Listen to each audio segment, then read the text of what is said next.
everybody. I just want to thank everybody for coming here today. We have an important program, and before we go to the program, I'd just like to alert you that at your table, and your employee set, there's a card. It's a fair contract card. We don't have a contract, you do. As of June, we will not have had one for 2 years. If you'd ask what you can do to try to ensure that we have a timely contract and a good contract, here's a specific answer. Sign this card and fill out the information. That's what you can do. So we will pick these up at the end. You can just leave them on the table. If you're setting, there should be a pen. It's self-explanatory. Our goal is 10,000. We're not acting alone. From the St. Lawrence River down to the bottom of Long Island, from Buffalo to Albany, all of our chapters are doing the same thing. Our goal is 10,000. The governor can count. He'll literally waive these, so thank you for signing these. It's important. I'm going to turn the proceedings over to, well, first, before I do that, we are going to videotape this program, and the reason for that, and we have the permission of our 3 panelists, the reason for doing that is there are some people here today who may make certain decisions later in the year and say, gee, I wish I had been at that program. And we want to share that with them. Now, in terms of the video, that will be pointed directly at the table, at the head table, so you won't be capturing the video. On the other hand, you may have questions that will elicit material that's useful. So what I would suggest, if you have something that you feel is a personal question that you really don't want on the video, could I ask that you might ask that later? Our 3 panelists will, stay around here for a period of time. So I just want to be clear, we are going, we are going to videotape, and the reason for that, here's Kerry, in fact, who's doing an expert job of that. The reason for doing that is because this is the type of information that people need. Retirement planning doesn't start the day before you're going to retire. It has to start well before effective retirement planning. And there are others invariably who say on some of our programs, gee, I missed it, I wanted to be there. So again, you won't be captured in a video image. Questions will, so if it's a personal question, you might want to wait till afterwards and speak to our panelists. Without further ado, you came to hear our panelists. Lorraine Tyler, where is Lorraine? Lorraine is here. We'll introduce the program and the panel, and Lorraine does so many things, we'll spend a half hour just to introduce her titles. But let me say that for today, she is the organizer and the moderator of today's program. Lorraine? Thank you, Bill. I want to welcome all of you wannabe retirees to our session today. We'll be talking about the nuts and bolts of how to retire and then what happens after you make that decision to retire. We have 3 wonderful panel members. Walter Apple is the UUP retiree representative. So after you retire, he's the go-to person. Gail?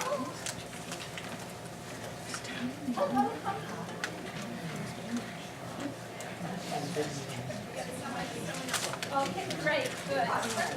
Good, wonderful. Gail Pure, I think all of you probably know Gail. Gail is the benefits administrator for our campus. And then Tom Rathbone, and I'm sure he is a familiar face as well. Tom was vice president for facilities. He retired in November of 2017.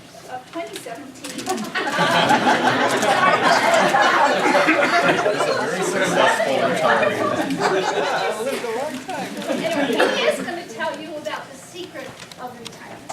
What to do after that. I retired almost 11 years ago. Let me tell you how fast time flies once you retire. You think your days go fast now. You wake up in retirement, it's Monday. You think about, oh, what am I going to do this week? And then you wake up again and it's Friday. And the whole week is just gone.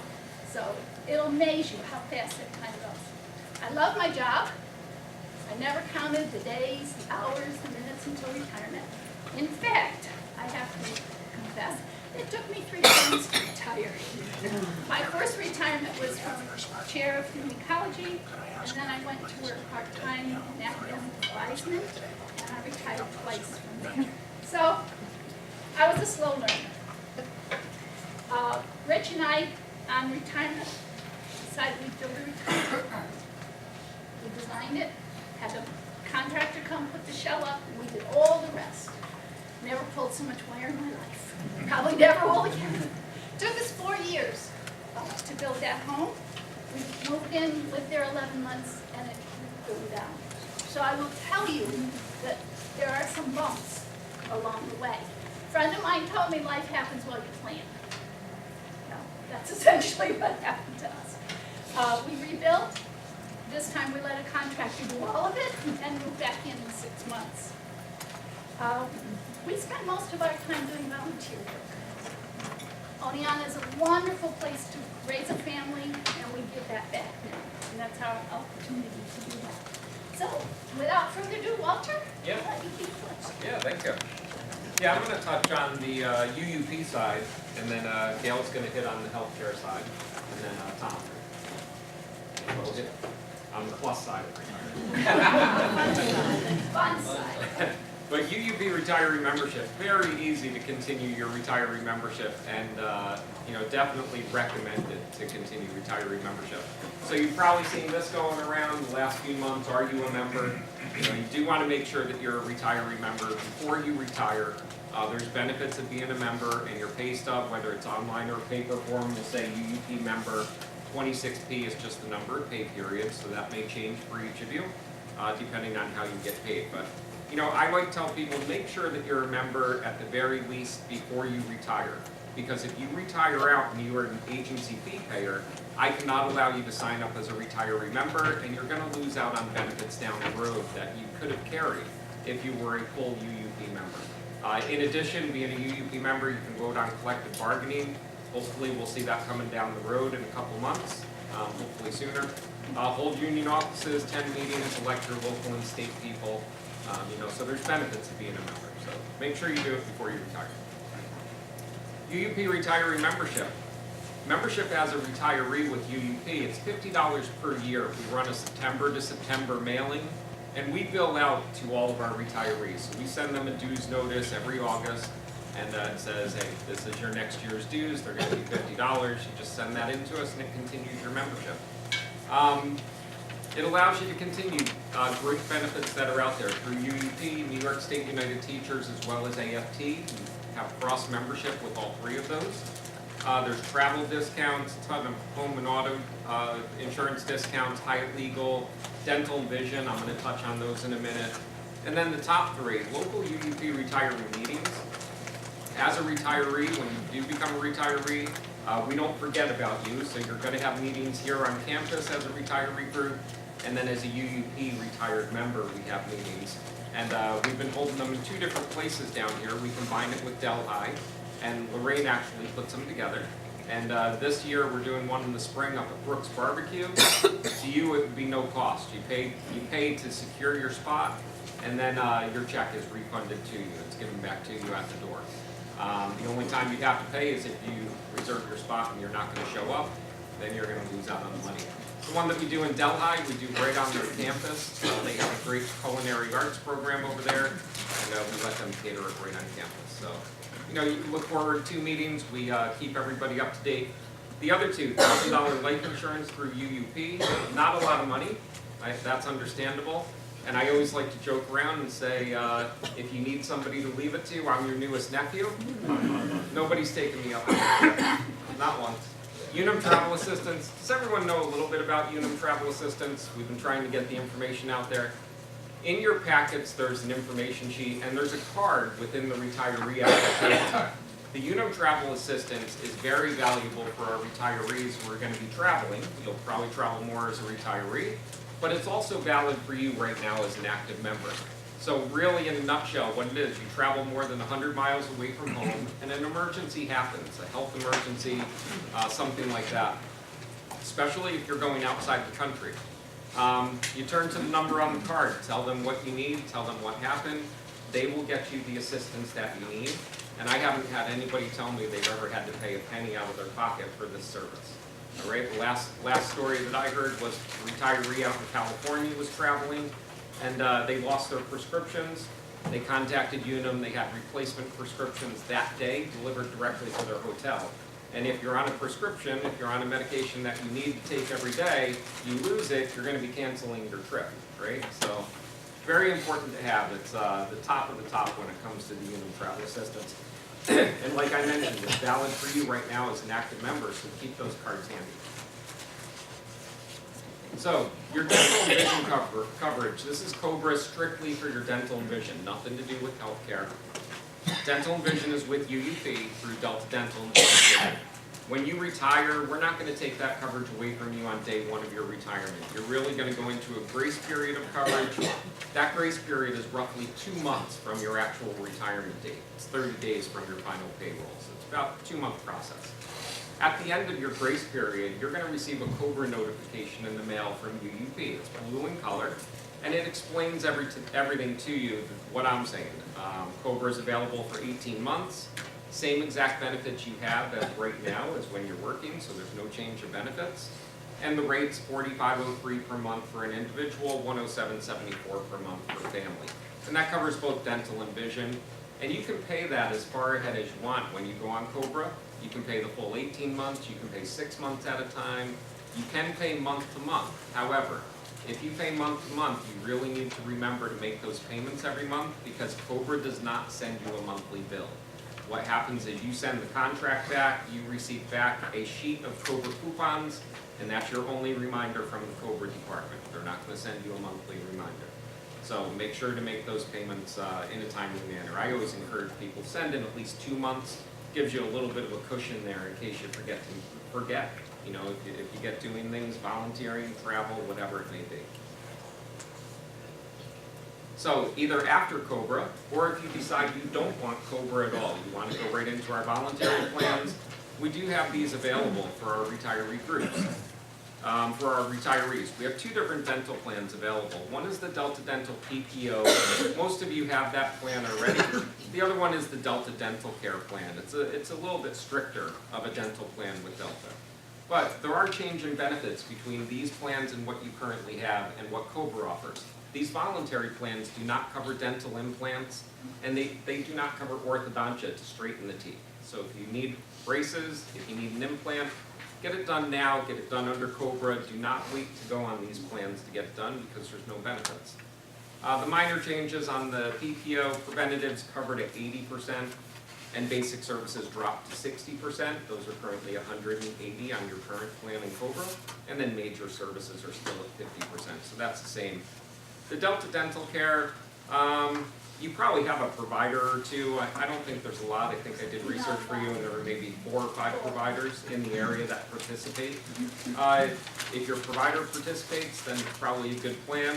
If your provider does not participate, then you want to stay away from that plan because that's the one caveat is you have to go to a participating provider or there's no benefits at all. So if you're interested in Delta Dental Care when it comes down to it, check out Delta Dental's website and see who participates before you decide on that plan. Now you do have available as well MetLife Dental, that's through New York State University Teachers, that will be available to you, and Emblem Health, that's New York State's dental plan. That will come out automatically. A contract will come out from Emblem Health about 3 weeks after you retire. I tell people, go with whatever plan works for you. You're not going to upset me if you don't go with these plans either, so go with whatever works for you. The voluntary dental plan, we do send a bill out on this one. So if you do quarterly, we'll send you a bill every 3 months. If you do semi-annual, you'll get it twice a year, annual once per year. So we'll remind you that your payments are due. Voluntary vision. You do have a voluntary vision option as well. Still through Davis Vision, same exact coverage you have now. A pair of glasses and an eye exam, one every 12 months. It's pretty reasonable, $43.42 for an individual, that's per quarter, $78.15 per family. Same exact coverage you have now. Now, what we don't allow you to do on our voluntary dental and vision plans is you cannot take out the plan and then decide, hey, I had all of my crowns done in January, or I had an eye exam in January, I'm not going to pay for the next year, and then I'll pick it up next January in 2019. That we don't allow you to do. So once you go on these voluntary plans, if you want to continue them, you need to stay continuous. You can't go on and off. The only time we allow people to go on and off the plan is if you came back to work. So if you retired, went on our voluntary, then for some reason you came back to work and went on active benefits again, that's a little different because you're bridging that gap with some active coverage there. But for all of our retirees, we do offer that Davis Vision Value Advantage coverage.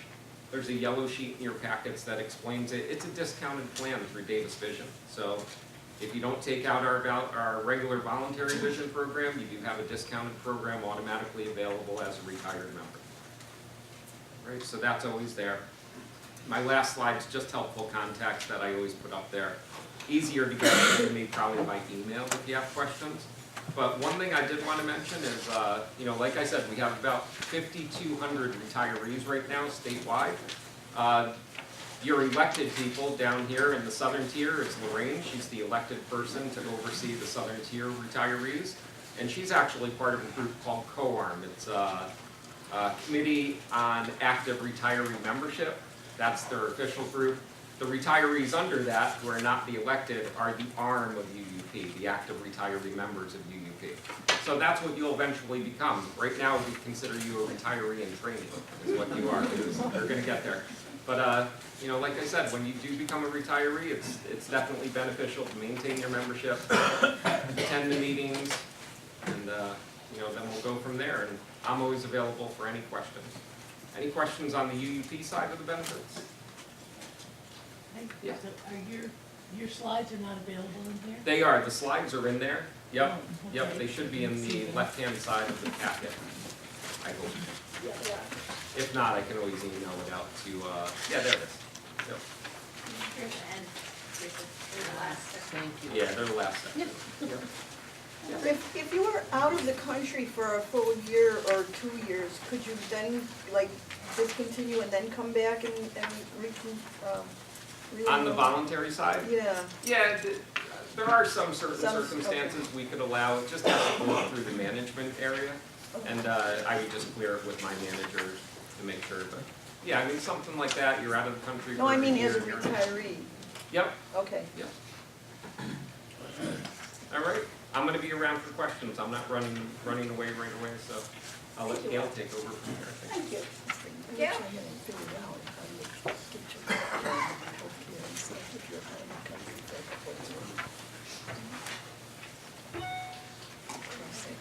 Good afternoon, everyone. I only have 10 minutes, so these are like bullet items of what I'm going to talk about to whet your appetite, to get your mind thinking about retirement, which is very individual for each person. Each person really falls into a different set of circumstances. So again, this information is very general. And this is why I encourage people to come to meet with me about retirement. You notice it says on date of hire, whether you're 20 or especially if you're older than that, you really want to start thinking about it and planning for it right from the get-go. And I will be with people as often as they want. Also, please take advantage of our vendor representatives on campus, whether you're actually have an account with them or not. Fidelity, TIAA, VALIC, and Voya. They send flyers around with their schedule of campus visits, and it's posted on the Human Resources website. It's really a phenomenal opportunity to meet with a financial advisor at no cost to you. So, when you're retired, you're going to need some income, right? So you're either in Employees Retirement System, Teachers Retirement System, or the ORP. You also have the opportunity to save more money with a voluntary retirement savings account, 403B or 457, those are the IRS codes. That's another item I can't stress enough to take advantage of. The younger you are, the longer your timeline until you retire, the less you have to set aside each pay period or month or however you want to do it, so that you can have the retirement that you want to have. Social Security, next week, as a matter of fact, on Tuesday, Voya will be here in this room, I believe, at noon, providing lunch, talking about Social Security. It is way more complicated than anyone could possibly imagine. Lots of different choices on how to get the best benefit for yourself out of Social Security. And then whatever other income you might have. If you work after retirement, and then depending on your age and a lot of rules, you have to coordinate that with your Social Security income and your retirement income. So, health insurance. Notice my remark, be wary of the changing landscape. I can only talk about how it is today, and it seems to change. That's another reason why people should come and talk to me with some regularity about the health insurance, because whatever I tell you today might just not be true later down the road, and you don't want to make plans on one set of knowledge and then find out that that means nothing because it doesn't apply anymore. So to be eligible for health insurance in retirement, you have to have 10 years of benefits eligible service, and you have to be enrolled in the health insurance plan, the New York State Health Insurance Plan, NYSHIP, and you have to be eligible to retire. Currently, the cost for the insurance is the same as it is for retirees, as it is for us while we're actively employed. So the Empire Family Plan is like $225 or something per paycheck. It's $487 a month when you're retired. That's actually the same amount. Based on your age and your salary and the balance of your sick days, we calculate a sick leave credit for you. So if I'll use the round numbers. If the insurance costs $500 and you have a credit of $100, then you'll only pay $400. Your credit remains the same per month for the rest of your life. The cost will probably go up each year. So in the next year, if the cost goes to $550, you still have a credit of $100. Now you're going to pay $450 a month. And I have a few examples at the bottom of this with some hypothetical information, but they're real calculations to give you an idea. So then you turn 65 and you enroll in Medicare. And Part A of Medicare covers hospital expenses, and there's no cost for that. And Part B covers medical or doctor's expenses. Right now, that costs $134 per month per person. If you're drawing Social Security, the federal government will take the cost for Part B, the $134, right out of your Social Security check. New York State is going to reimburse you for it.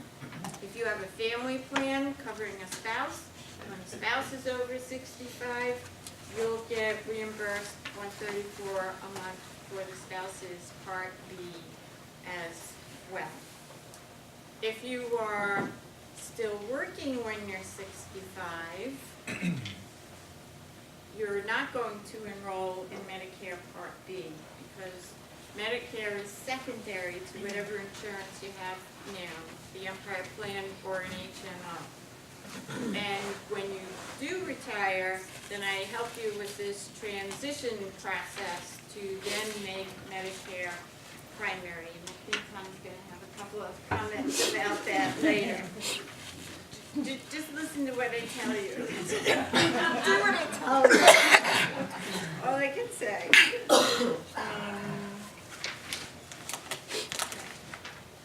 So the retirement process here is pretty simple, actually.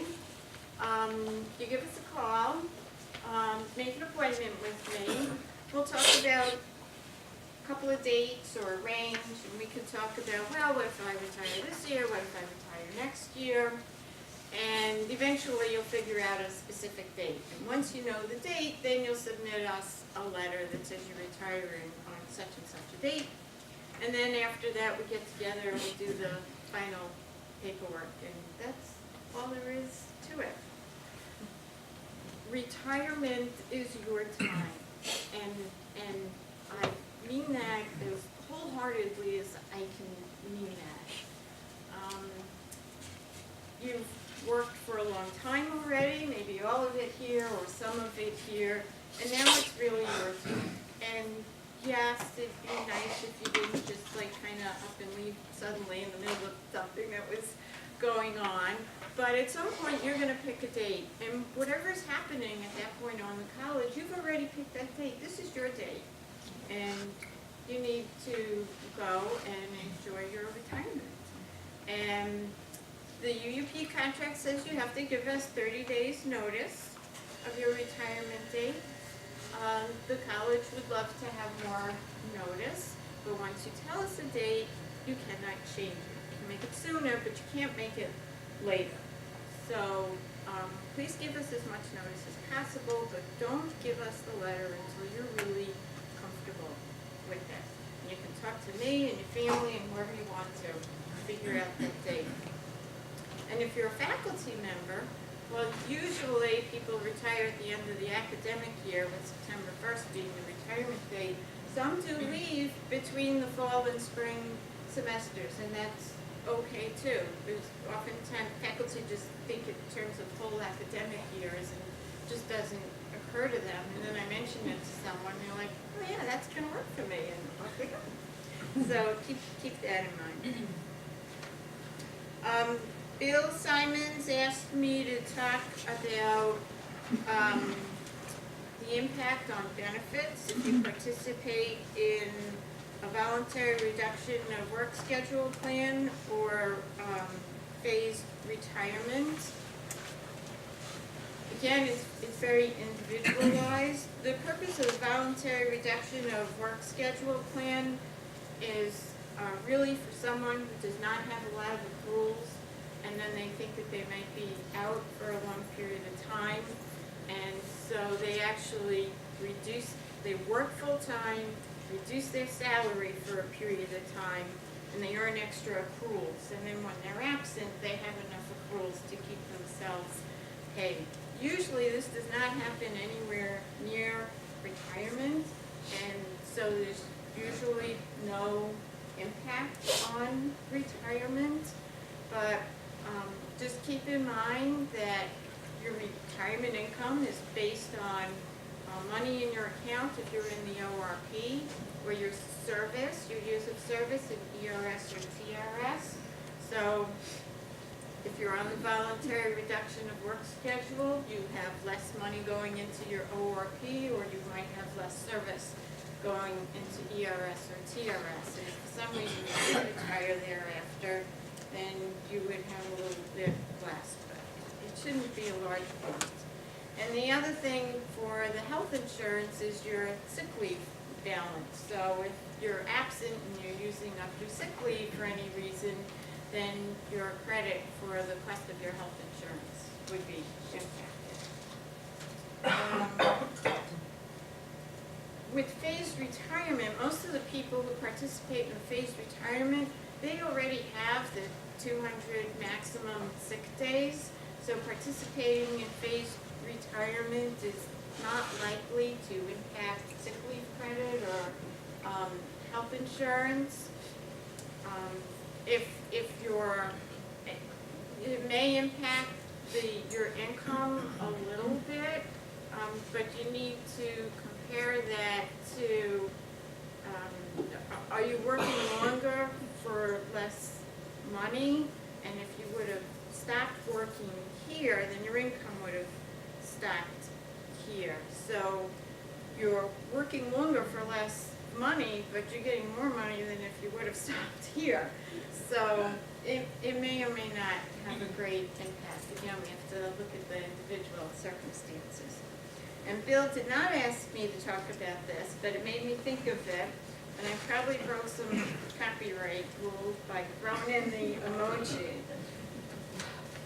I don't like leave without pay. Bad leave without pay. Sometimes it's necessary for short periods of time, but when you have a leave without pay, everything stops. Your income, your retirement, your health insurance, just everything stops.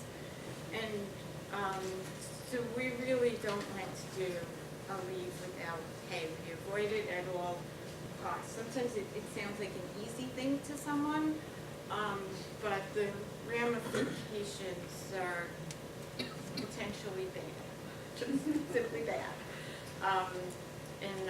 If someone's thinking about it for some reason, then let us know why you're thinking about it. I always tell people your personal lives are actually none of my personal business, but they are 1,000% my professional business. And just look, I don't know things that I don't know about. You don't know what you don't know about either. And so you think you want to do A, B, and C to get to retirement, please talk to us about it, because I may tell you something that you would realize, no, A, B, and C is not going to work for me, and we'll figure out something else for you. And I think that's 10 minutes. Yep. Any questions for Gail? And I'm sure Gail will be around too. Yes. Thank you so much. When she talked about sick leave, Walter had a worksheet in the packet, so that might give you an idea of what that credit might amount to. But don't rely on that worksheet, rely on Gail. But that will give you an idea. Buddy, you're up. Now he's going to tell you how wonderful we've been. Thanks, Lorraine. You're welcome. It's great to see all of you again. I was the director of facilities here for 1,000 years. And it is great to be a total has-been. I don't miss the water main breaks. I'm going to look at Rick Roberts. I don't miss the freeze-ups. I don't miss the emergencies. I saw Dave Lincoln. But I miss you.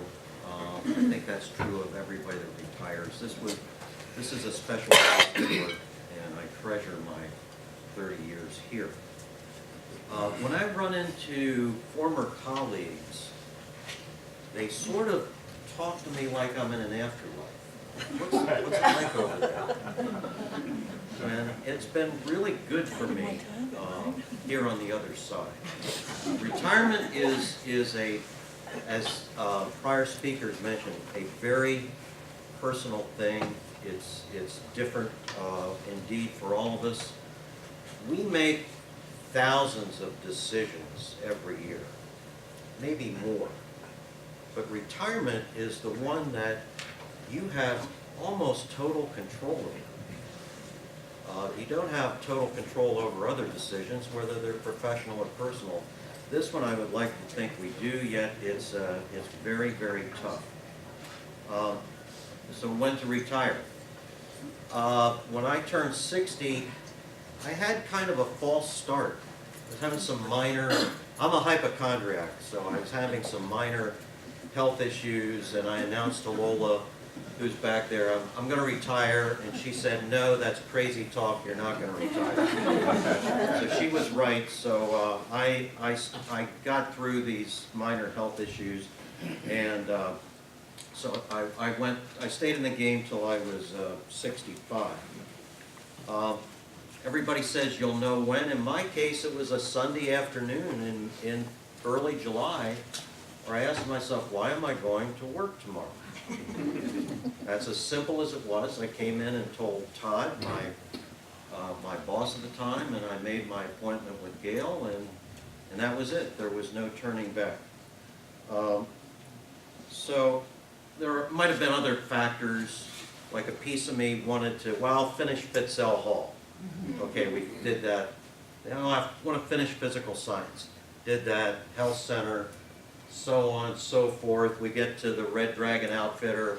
Finally, at the Welcome Center, I retired about a month before the ribbon breaking ceremony. But I didn't really want to go through another winter, really, where get up at 3. This is my world, and this is not a for me thing.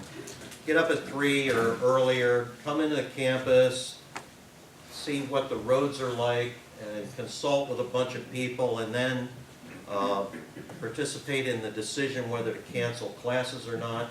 and then catch grief for the rest of the day. And I think the faculty discovered helicopter parents before facilities did, but it was not unusual for me to get personal feedback from students' parents about our decision on whether to have school or not. So I won't miss that. So, Gail, if you take anything away from this, listen to Gail. Gail was terrific during my process of retirement. Gail did not give me all the advice I wanted to hear. Seriously, but I took the advice, and she was always right when, because she had been through this before. She set up personal appointments with me for various people, like the deferred compensation, and I really got personalized service financially in my preparations. For those that might be in the teacher's retirement system, they were spectacular. I really felt like a client, a valued client in my transition there. The local Social Security office was very good. So, I'm saying all this was great. Well, there were a few things I didn't see coming. Like, as Gail mentioned, I didn't see the tangled, intertwining relationship of the healthcare landscape. And making that transition to go on Social Security and Medicare. Now, Lola retired before I did. I married a younger woman, so I'm 65, she's not, so that's an additional complication in that. But just take Gail's advice. I didn't see that coming. Another thing was IT. I didn't see that coming, and I requested, I think, the first ever IT counseling session in retirement. Now, I was provided with a campus-provided flip phone, the last flip phone out there. So I got very good instruction on the transition to email, which I never checked my campus email. But there's one thing that in retirement I don't have, is, yeah, I had a campus-provided flip phone, but when that rang, it was never good. So I had a disease, and it's a thing called ringxiety that I no longer have. People say, well, do you stay busy? And yeah, maybe. I don't want to be busy. And I've gone to reading big old thick historical novels, which is not really busy. I participate in community groups, and when I came home and in our kitchen table discussions with Lola, I made the pronouncement, I will build no more. Right, we're rehabbing a kitchen, bedrooms. Oh, and 2 community projects that I'm involved in. It's like you're never out of the game. So I'm able to swim every day, and I was an avid swimmer at one time.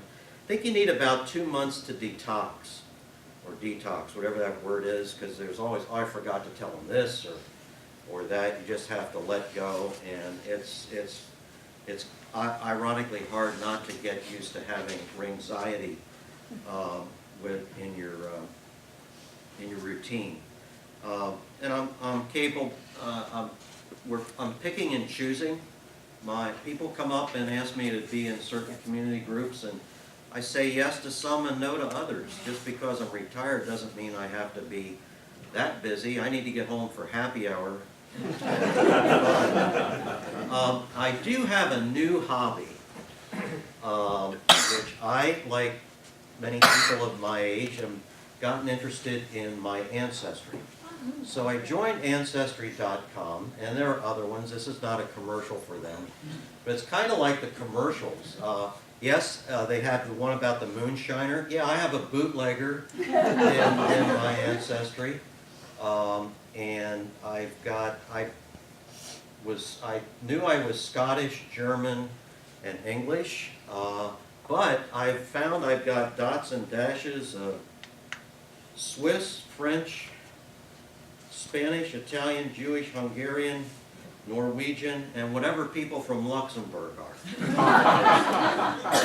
I've got that, and it's my story, it's an intricate puzzle.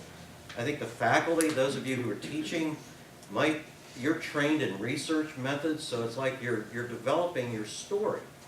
And I've met some pretty neat people, my ancestors, and there's a lot of, people ask me, do you find anything cool?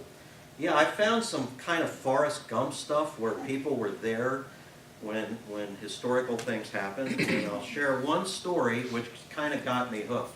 I had an ancestor who came over from Cornwall, England, to be the executive secretary to the provincial governor of the state of New York, who's the Duke of York, as in not Duke of New Amsterdam, Duke of New York. They were army buddies. So I started reading about what this governor did, and this governor developed charters for the city of Albany.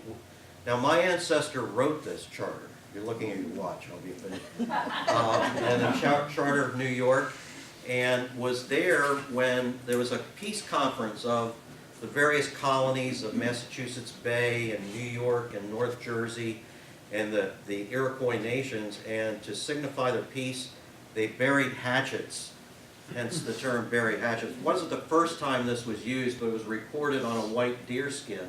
And my ancestor probably wrote on that deer skin. And I'm thinking, for those of you who remember Dr. Larkin, how I wish I could have talked to Dan Larkin about this bit of New York history. It's addicting. I limit myself to an hour a day, or it could consume your life taking these journeys. So, more importantly, I've got time with my grandchildren. This is kind of pathetic, but in my life's journey, I could count the number of times I met my own kids on the school bus when they got home on one hand. Now, our granddaughters get off the bus and it's like the highlight. I got to rush home, see how their day was. I did some studies in generational theory when I was in facilities, and I began studying Generation Z. Found out that they're big into board games, so I'm doing a lot of board games with my grandchildren. As far as travel, yeah, I was kind of chicken from being in facilities. I was worried about pipe freeze-ups and all that other stuff, so we didn't travel much this winter. That's on me. I think I'll be braver next year. However, a guilty pleasure of mine is the zen of snowblowing. I once snowblowed my driveway 5 times in one day.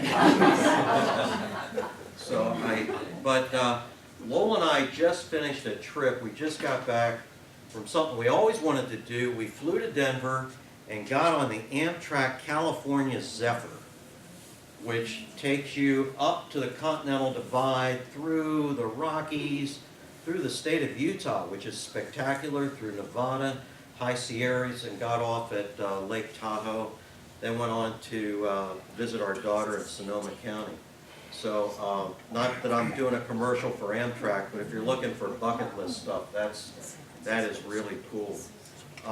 And we're planning trips to Toronto, Montreal, and some of you might know that every year Lowell and I go to a lighthouse, and our lighthouse keepers every September, so we look forward to doing that, where I used to have to track the hurricanes to worry about the lighthouse, and then I'm always worried about how that hurricane is going to affect the campus.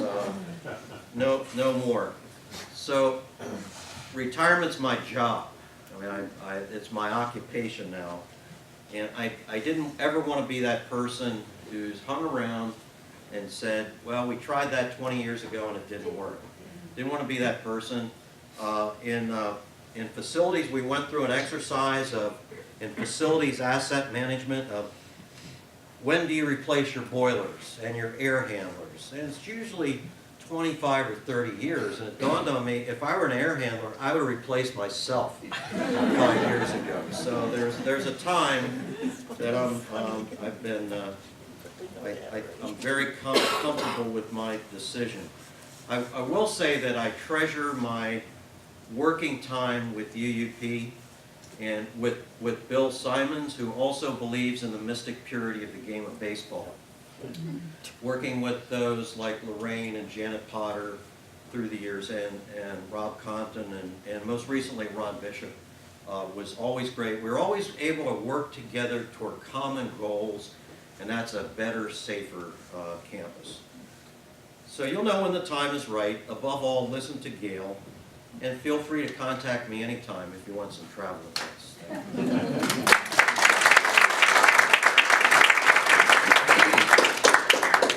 Let me just tell you how I handle people calling me and saying, Lorraine, will you do this?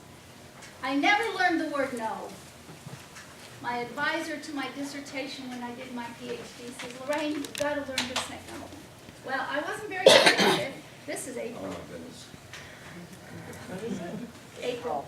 But now when somebody calls me, I take a look at my calendar and say, oh gosh, look here, the 10th is empty. They want me to do something on the 10th. I say, I am so sorry, but I have already scheduled the 10th. And it works great. So that would be my advice. Thank you all so much for coming.